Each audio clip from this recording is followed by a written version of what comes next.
nightmare. One night on a street called Astral Road, there lived a small child about the age of 9 whose life was about to take a turn for the worst.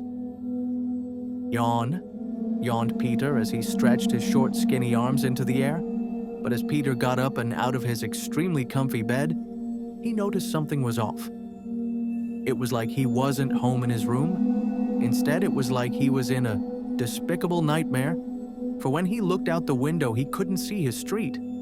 He could see wretched-looking monsters somewhere, big somewhere, small.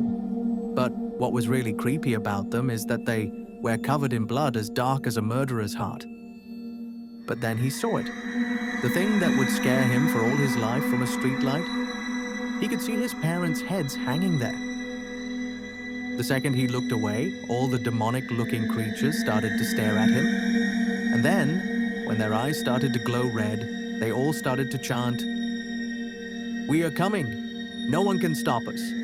We'll rip your head off and dangle it on a Christmas tree." Just when Peter thought it wasn't scary enough, the evil monsters ran into his house and started to break down his door. Peter started to look around desperately, looking for a way out. He couldn't go through the door, monsters were there. And he couldn't go through the window there where giant spiders on the roof he knew that because there were giant spiders crawling up and down his house, covering it in their creepy-looking webbing. That's when Peter realized it was all a dream and needed to wake up. Without thinking, he grabbed the rusty door handle and flung the door wide open. As the little gremlin-like creatures ripped his limbs of his body, he screamed like a cat having a bath. Before he knew it, he was screaming in real life, and he fell out his bed because he was dumb and rolled left quicker than Sonic could run. After getting up off the floor, he was met with his miserable parents who had just burst through the door because they heard him scream like baby. "What is it, son?" moaned Peter's dad with boredom. "I had a nightmare."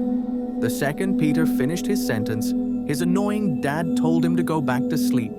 And then his dad and mum left Peter in the dark and dusty room alone, and scared of what just happened in his very traumatizing nightmare.